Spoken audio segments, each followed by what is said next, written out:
তো বাবা, জীবনে কোনোদিন তোমার মতো কত যুবক মাদ্রাসায় পড়ে নাই, জীবনে আলিফ বা তাও শিখে নাই।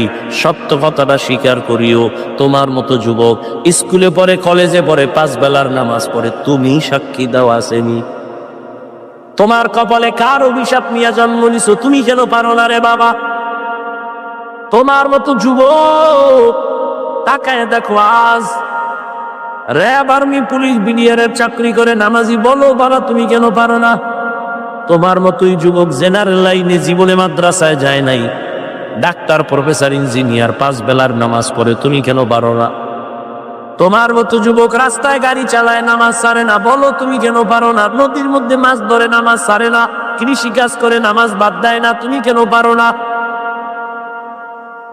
ঢাকা কলেজে যাও, গিয়া দেখবা কত যুবক। গিয়ে দেখো মাথায় পাগড়ি, বড় দাড়ি, বড় জামা, পিছন দিক থেকে তাকাইলে মনে হয় মসজিদের কোনো খতিব। এই যুবক, কোন মসজিদের জুমা পড়াও? নাউজুবিল্লাহ, আমি তো আরবি পারি না। তুই হালাত কেন? আমি তো ঢাকা কলেজে পড়ি। এই পাগড়ি কেন, টুপি কেন, জামা কেন, দাড়ি কেন? মা বাবার দোয়া আর ওলামায়ে কেরামের নেক নজর লাগাইছি।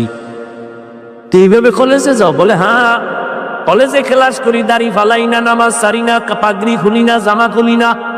সমস্যা তো সমস্যাই। ক্লাসে গেলে আমার শিক্ষকেরাও দোয়া করে, ছেলেটা ভালো, শিক্ষিকারাও দোয়া করে। ক্লাসের মধ্যে মাইয়ারা সিনিকা আছে, মাঝে মাঝে আড্ডা হয়, ডাকিনি তোরে, কাহা ডাকে।